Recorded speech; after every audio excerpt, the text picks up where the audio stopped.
आ गए खतर। Hey guys, तो गाइस आज हम आ चुके हैं हमारे खेत पर और ये हमारे खेत में धनिया है। आप देख सकते हो कितने बढ़िया है। और इधर बाजू में है लहसुन, आप देख सकते हो। और एक हमारे खेत में इधर एक छोटी सी अदरक भी है, देख सकते हो इतनी छोटी सी है। और उधर भी धनिया है। और इधर एक क्या इसे नारियल का छोड़ है, एक इतना बड़ा हो चुका है। और ये लहसुन और इधर एक धनिया है। ये तो गाइस हमारे इधर है गाजर, आप देख सकते हो कितने हरे भरे हैं। और इधर एक नारियल ही है।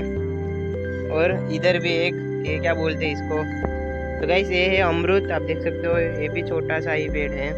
और इधर है गन्ने, बहुत सारे गन्ने हैं, देख सकते हो। और इधर है मेथी, आप देख सकते हो इतनी छोटी छोटी ही है। गाइस कैसा लगा वीडियो मजा आया तो वीडियो को लाइक कर देना, और चैनल पे नए हो तो चैनल को सब्सक्राइब कर देना, और हमारे चैनल को ज़्यादा से ज़्यादा सपोर्ट करो।